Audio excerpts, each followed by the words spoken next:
Next बेटा है हमारे पास internal energy.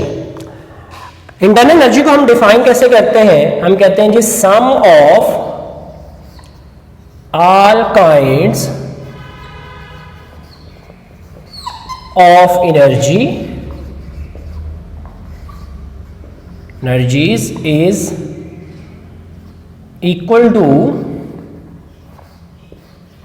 Internal energy. Internal energy को हम इसका बोलते हैं। पहले तो हम देखते हैं कि ऑल काइंड्स ऑफ एनर्जी कौन कौन सी हैं।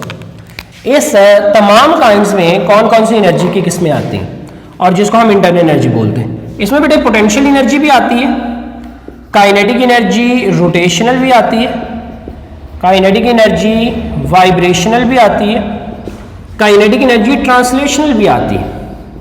तो इसको तमाम काइंड्स की एनर्जीज का सम जो है वो हम गैस मॉलिक्यूल्स के लिए बोलते हैं। गैस मॉलिक्यूल्स के पास पोटेंशियल एनर्जी हो, रोटेशनल, काइनेटिक एनर्जी, वाइब्रेशनल और ट्रांसलेशनल, इन सबको जमा करोगे तो इनका सम जो है वो उस कंटेनर में बंद गैस मॉलिक्यूल्स की इंटरनल एनर्जी बन जाएगी। नाउ द क्वेश्चन इज कि अब वो एनर्जीज फाइंड कैसे करेंगे? तो इसमें हम उन पॉस्टुलेट्स का सहारा लेते हैं जिन पॉस्टुलेट्स में आपने पढ़ा था कि गैस मॉलिक्यूल्स उस वक्त तक एक दूसरे पर फोर्स एग्जर्ट नहीं करते, ना फोर्स ऑफ अट्रैक्शन ना फोर्स ऑफ रिपल्शन, जब तक वो एक दूसरे से कोलाइड ना कर जाए। ठीक है, फोर्स ऑफ अट्रैक्शन और रिपल्शन नहीं है तो उसका मतलब फील्ड नहीं है, तो फील्ड नहीं है तो हमारे पास पोटेंशियल एनर्जी जो है वो एग्जिस्ट नहीं करेगी। Potential energy is equal to 0। अब हम कहते हैं मोनोटॉमिक गैस ले लो, यानी आइडियल गैस ले लो। मोनोटॉमिक गैस के अंदर बेटे रोटेशनल काइनेटिक एनर्जी का इफेक्ट भी ना होने के बराबर होता है, यानी 0 होता है, और वाइब्रेशनल काइनेटिक एनर्जी का इफेक्ट भी 0 होता है। ठीक है, ओनली ट्रांसलेशन काइनेटिक एनर्जी रह जाती है। तो वी कैन से दैट कि for an ideal gas internal energy is equal to translational, बल्कि एवरेज ट्रांसलेशनल काइनेटिक एनर्जी कहा जाए तो बेहतर होगा, एवरेज ट्रांसलेशनल काइनेटिक एनर्जी। ये वही एवरेज ट्रांसलेशनल काइनेटिक एनर्जी है जो प्रेशर भी डिफाइन करती है, जो टेम्परेचर भी डिफाइन करती है और जो वॉल्यूम के साथ भी इंटरलिंक्ड होती है। ठीक है, तो उसी एवरेज ट्रांसलेशनल काइनेटिक एनर्जी को ही इंटरनल एनर्जी का नाम दिया गया। अब हम इसमें एक चीज और ऐड कर देते हैं कि अगर आप इंटरनल एनर्जी में इंक्रीज चाहते हैं, लेकिन उससे पहले मैं इन चीजों के नॉन जीरो होने के बारे में थोड़ा सा बता दूं कि ये नॉन जीरो वैल्यू कैसे होती है। अब बेटे अगर मोनोटॉमिक गैस की बजाय डाइएटॉमिक ले लेते हैं, डाइएटॉमिक में ऑक्सीजन ही कंसिडर कर लेते हैं, ऑक्सीजन O2 से रिप्रेजेंट करते हैं। अब इसको अगर मैं बॉन्ड के साथ बनाऊं तो इसके दरमियान में ऑक्सीजन के दरमियान में लेट्स सपोज कि ये बॉन्ड बन जाता है, ये भी ऑक्सीजन मॉलिक्यूल डबल बॉन्ड के साथ या ऑक्सीजन मॉलिक्यूल के साथ जुड़ा हुआ। अब क्या होगा कि इनकी दरमियान में डिस्टेंस होने की वजह से ये मॉलिक्यूल एक दूसरे के साथ इस तरह से अमल करेंगे कि ये रोटेट होने शुरू हो जाएंगे। ठीक है, तो गैस मॉलिक्यूल जैसे रोटेट होंगे तो रोटेशन काइनेटिक एनर्जी का पार्ट आ जाएगा। इसके कंपैरेटिवली अगर आप हीलियम गैस लेते हैं, helium gas is a single monoatomic gas particle, उसके अंदर ये फिनोमिना जो है वो वजूद में नहीं आ सकता। फिर ये होता है कि जस्ट लाइक से दैट कि दो मैसेज आपने स्प्रिंग के एंड पर बांधे हुए हैं तो उनके दरमियान में वाइब्रेशन पॉसिबल है, तो ये स्प्रिंग के बजाय बॉन्ड वही अमल करता है जो हमारे पास स्प्रिंग कर रहा होता है। ठीक है, तो बॉन्ड उस वाइब्रेशन की काज बन सकता है जिसकी वजह से वाइब्रेशन काइनेटिक एनर्जी भी नॉन जीरो हो सकती है। ठीक है, तो इसका मतलब है कि डाइएटॉमिक गैस में ये दोनों पार्ट नॉन जीरो जो है वो तस्वर किए जाते हैं। ठीक है, फिर हमारे पास पोटेंशियल एनर्जी का जीरो पार्ट उस वक्त, नॉन जीरो पार्ट उस वक्त होगा अगर साइज ऑफ गैस मॉलिक्यूल इतना ज्यादा हो जाए कि उसकी ग्रेविटेशनल फोर्स नॉन जीरो तस्वर की जाए, मतलब उसकी इतनी ज्यादा वैल्यू हो जाए जिसको निगलेक्ट ना किया जा सके, तो हम कहेंगे उस सूरत में पोटेंशियल एनर्जी भी नॉन जीरो होगी। अदरवाइज जब तक आप मोनोटॉमिक गैस में रहेंगे, क्योंकि हमने इस पूरे चैप्टर में मोनोटॉमिक को ही लेके चलना है, तो बेटे याद रखिएगा कि हमने इस पूरे चैप्टर के अंदर ट्रांसलेशनल काइनेटिक एनर्जी के साथ ही फिर डील करना है, हम वाइब्रेशनल और रोटेशनल की टर्म में नहीं जाएंगे। और ट्रांसलेशनल काइनेटिक एनर्जी की जब हम बात कर रहे हैं तो इसका मतलब इंटरनल एनर्जी सारी की सारी एवरी ट्रांसलेशन काइनेटिक एनर्जी है. इट मीन्स टू से if you are increase the internal energy of the gas particles, you can increase the temperature of that gas particles. तो आप टेम्परेचर कुछ temperature is defined as in term of average translational kinetic energy. तो जैसे अब आप how to increase internal energy, आप internal energy को कैसे इंक्रीज कर सकते हैं.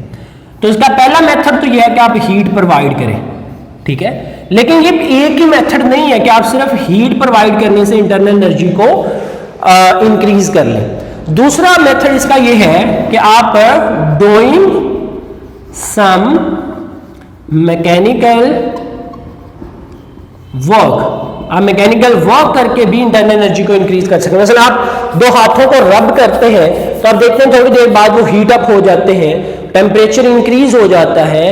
तो इट मीन्स टू से कि उस सिस्टम की इंटरनल एनर्जी बढ़ चुकी है. आप एक बालून लेते हैं, उसको हाथ से रगड़ते हैं, कुछ देर बाद वो बालून फट जाता है. रीजन क्या है? उसके अंदर इंटरनल एनर्जी दाखिल हीट की वजह से वर्क करने की वजह से फ्रिक्शन की सूरत में पैदा होने वाली हीट एनर्जी इंटर होती रही. तो आपका जो मैकेनिकल वर्क है वो इंटरनल एनर्जी को बढ़ाता रहा, जिससे प्रेशर इतना बढ़ गया कि वो गुब्बारा जो है वो फट जाता है. ठीक है. इट मीन्स टू से कि by any mean you can increase the internal energy. और एक और इंपॉर्टेंट पॉइंट बता दो कि किसी भी गैस में इंटरनल एनर्जी कभी जीरो नहीं हो सकती. अगर फिर हम इसका ग्राफ ड्रॉ करें बिटवीन वॉल्यूम एंड प्रेशर, तो मैं एक पॉइंट ले लेता हूं यहां पर. इस पॉइंट पर वैल्यू जीरो नहीं हो सकती, चूंकि वैल्यू जीरो इसलिए नहीं हो सकती क्योंकि वॉल्यूम जीरो इसलिए नहीं हो सकता because average translation kinetic energy can not be zero. इसलिए प्रेशर जीरो नहीं हो सकता because average translation kinetic energy can not be zero. तो इस पॉइंट पर PA, VA, TA ये तीन पैरामीटर्स जो है वो इस पॉइंट पर हम लेते हैं A पॉइंट पर. इसी तरह तीन पैरामीटर्स B पॉइंट पर कंसिडर करते हैं जिसमें PB, VB एंड TB आ जाए. ठीक है. अब इनके दरमियान में ये दो डिफरेंट पॉइंट्स हैं A और B. ठीक है. आपको पता है जैसे इंटरनल एनर्जी चेंज होगी तो ट्रांसलेशन काइनेटिक एनर्जी चेंज हो रही है. Translational kinetic energy change the state variables, मतलब वो प्रेशर को भी चेंज करेंगे, टेम्परेचर को भी चेंज करेंगे, वॉल्यूम को भी चेंज करेंगे. इन तीनों में से किसी एक को भी चेंज कर सकते हैं और ये तीनों भी चेंज हो सकते हैं. तो इसलिए ये दो डिफरेंट पॉइंट बता रहे हैं कि काइनेटिक एनर्जी चेंज हो रही है, यानी इंटरनल एनर्जी चेंज हो रही है. अब इसका एक मेथड तो ये है कि हीट से आप इस इंटरनल एनर्जी को इंक्रीज करें. तो मैं कहता हूं कि आपने ये पाथ चूज किया, C1 पाथ है, किसी पाथ का नाम आप कोई भी पाथ ABCD का नाम रख सकते हैं. मैंने कहा जी C1 पाथ वो पाथ है जिस पाथ में आपने हीट प्रोवाइड की सिस्टम की और उस सिस्टम के जो स्टेट वेरिएबल्स है PA, VA और TA ये चेंज होकर PB, VB और TB बन गए. ठीक है. फिर आप दोबारा अपने सिस्टम को किसी तरह से दोबारा अपने A पोजीशन पर ले आए. आपने किसी और तरीके से, वो तरीका कौन सा था? लेट्स सपोज कि आपने वर्क डन किया और यही चीज अचीव कर ली. ठीक है. अब चूंकि आपने पाथ बदल लिया, तरीकाकार बदल लिया, लेकिन आपने फिर फाइनल कंडीशन वही अचीव कर ली. तो ये चीज शो कर रही है कि you can get the same difference of pressure, temperature and volume using heat और using work done.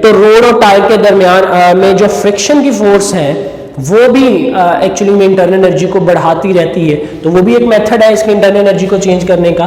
There are lot of methods that can change the internal energy.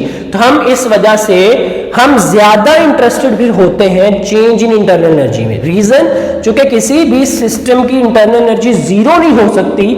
अगर हमने कैलकुलेट करना है कि हमने हीट कितनी प्रोवाइड की है तो हमें उस चेंज इन इंटरनल एनर्जी को निकाल लेना चाहिए.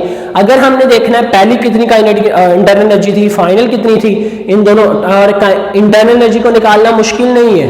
क्योंकि आप टेम्परेचर को नोट कर लें, temperature gives the measurement of internal energy. ठीक है. अब दो इनिशियल और फाइनल के दरमियान में डिफरेंस ले लें, जितनी चेंज आई होगी या तो उतनी आपने हीट इंटर की, या उतना आपने वर्क डन किया, या उतनी फ्रिक्शन प्रोड्यूस हुई होगी. तो आप इस तरीके से अपनी इंटरनल एनर्जी के चेंज के अंदर ज्यादा इंटरेस्टेड होते हैं, not interested in internal energy. ये वैसी बात है जैसे आप कभी ग्रेविटेशनल पोटेंशियल एनर्जी के बारे में कहते हैं कि you are interested in change in gravitational potential energy, not a potential energy. ये बेटे वो छोटे छोटे पॉइंट्स हैं जो आपको याद होने चाहिए, इसलिए हम फिर इंटरनल एनर्जी को और ग्रेविटेशनल पोटेंशियल एनर्जी को एक दूसरे के साथ लिंक्ड कर लेते हैं। एक और इंपॉर्टेंट बात आपको बताता चलूं यहाँ पे कि हमारे पास इंटरनल एनर्जी की ही बात चल रही है, तो इंटरनल एनर्जी भी एक स्टेट वेरिएबल है, ठीक है। तो हम अभी 4 स्टेट वेरिएबल जो है उसको देख चुके हैं, टेम्परेचर, प्रेशर, वॉल्यूम और चौथा हमारे पास इंटरनल एनर्जी है। 5वां स्टेट वेरिएबल जो है वो एंड पे जाके डिस्कस करेंगे। स्टेट वेरिएबल्स वो हमारे पास वेरिएबल्स होते हैं जो डिफरेंट तरीकों से चेंज हो सके, उनको हम स्टेट वेरिएबल्स, लेकिन एसोसिएट हो मैटर की प्रॉपर्टीज के साथ, तो हम उनको स्टेट वेरिएबल्स का नाम दे देते हैं। ओके बेटे जी, बेस्ट ऑफ लक।